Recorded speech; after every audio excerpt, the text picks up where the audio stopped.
the convention photos are not in the order. I just did the order based on how they fit. I wish I would have done them in order. It's kind of awkward. The one, I'll talk about the one with the crease in the middle. That came out of a quarterly, that's a 2-page spread. And that's, I believe, 1925 Glacier National Park. Roger Steffen is in there. And Dean Thompson is a pretty heavy guy. By the way, Dean Thompson claimed he gave over 4,000 public speeches. He was dean of the business school at Illinois. And sitting cross-legged in front of him is his son, John Thompson, who I had corresponded with when I was the exec and dealing with the foundation, as he was concerned about the Thompson account in the foundation, named after his father. And Tony McLean and I hung that photo, and we standing here looking at it and debating if any of those guys were alive. And they could have been at the time we hung that. And I said, well, that boy might be alive. And I looked, and it was Joe Thompson. And I had corresponded with him. I looked in our database. We had his phone number. I looked him up. This old guy answered the phone, and it was Joe Thompson. I said who I was. He recognized my name. I said, I'm looking at a picture of you in Glacier National Park. 1925 convention. He actually said 27, but I let it go. And I said, yeah, I was thinking maybe you could write something about what happened at that convention. What? He said, oh, I don't remember anything except the train ride out there and the fact that I stole candy out of the store in the hotel. I said, great, we're not going to print that. So that's that convention. I'm looking at these others.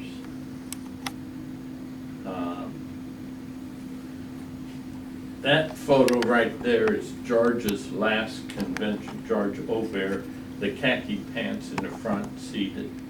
I think that was 26 conventions. You'd have to check on that for him.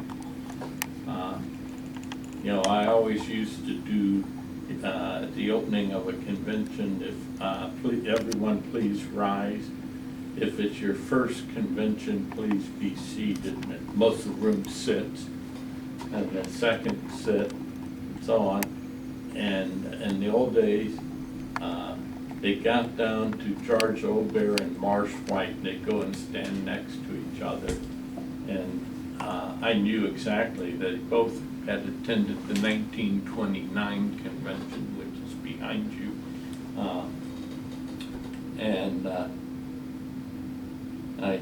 I got to 1930 and said, all right, I give up. George, what's your first convention? 1929. Well, the room erupts.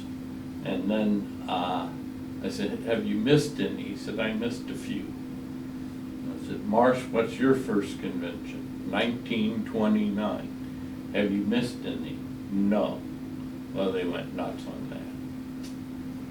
So that was neat. Doc Underwood has now set the record for number of conventions attended. I want to say it's 27 or 28. We need to look that up. There's a photo that's not in this room. I'll have to go find it. But this is the only photo we have of John Francis Tucker in the back. The last guy kind of has a hairline like mine, no hair in front. He was at Delta Upsilon, and he's the one that came up to Cornell in the spring of '91 wanting to see about starting a second chapter of this new law fraternity, which he did at NYU.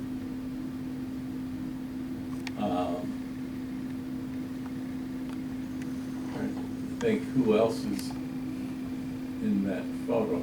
Oh, the photo I really like is the 1919 Minneapolis Convention. They come back from the war and you see at least 2 Army uniforms in the photo. Guys proud of their service. And those guys came together in Minneapolis to decide once and for all whether Delta Chi would remain a professional law fraternity or move on to becoming a general social fraternity. And they supposedly had 60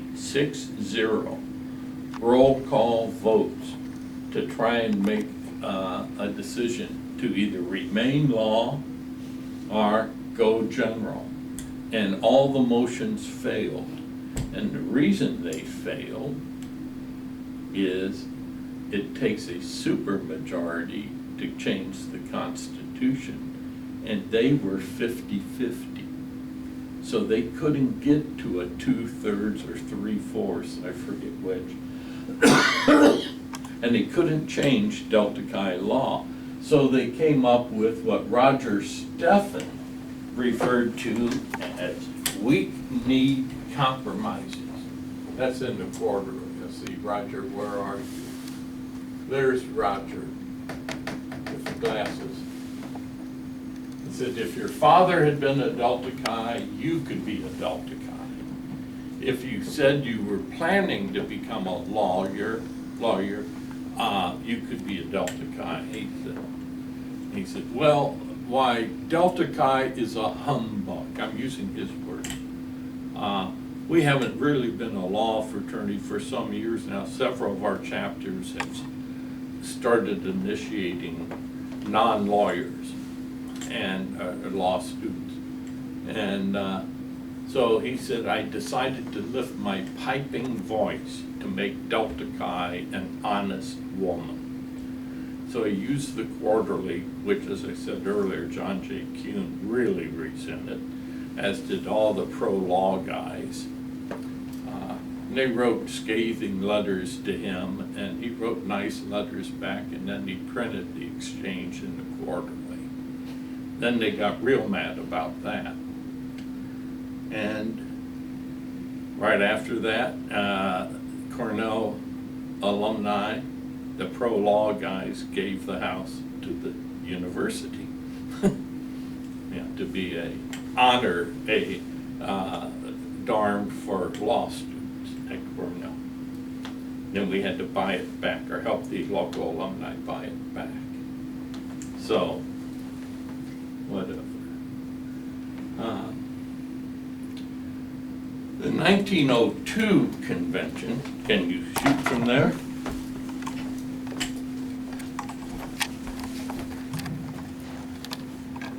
Let's see if there's anything else I should talk about. How about 1975 or 77? Where is that? I was at the 77. James Stephens? Well, he died at the 75 in Chicago at the Palmer House. They were getting ready to have the banquet on Saturday night, and the AA wasn't to be found, and they went to his room, and he was dead of a heart attack. And he was wearing what we then were using as the AA's badge. It's in the display case, or replica is a 1909 Union badge. And George Obear managed to convince the police to allow him to take the badge off of the dead body, which I don't know what he could have said, but they gave it to him. And is there any backstory to this picture that has the people standing crossways from each other in 21? Top one? Or this, that's 19. 19? Which one? I just talked, I didn't tell the story about, on this thing. The interesting thing, just for trivia, the fourth guy from the right is standing on his tiptoes.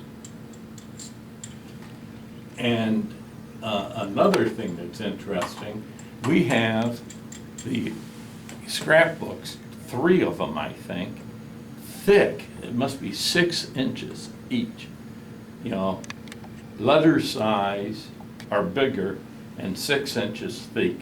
Thick scrapbooks of the Los Angeles alumni chapter. And the guy who put it together was Pearson Banning. And he just struck me as a mother hen type of personality. And I looked and I knew he was in this photograph. And this tells you I've looked at these photographs far too much. And I decided the second guy from the right with a 3-piece vest must be Pearson Banning. But I didn't know for sure. And one day I was showing these scrapbooks in the basement to someone else and flipped to a page with a photo of Pearson Banning, and that's him. Holy cow. He wrote a letter to Phi Delta, probably some other fraternities. He wanted to start a Delta Chi headquarters. He'd be the executive secretary. He'd get paid $900 a year, and he'd have a secretary for $600 a year. I forget all the details beyond that. But they didn't hire him. And he's the one who wrote an article that got printed in the AMA, the American Medical Journal, about raising the dead, which the next issue they recanted. I can't believe he got it in the first place.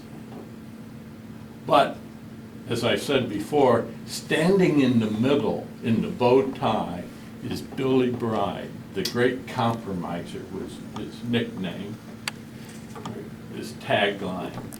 And he was trying to hold the fraternity together. And so he's in the middle of 60 roll call votes. He was trying to hold the pro-law and the general guys together, trying to work something out. And of course, Roger had something to say about that afterwards. Roger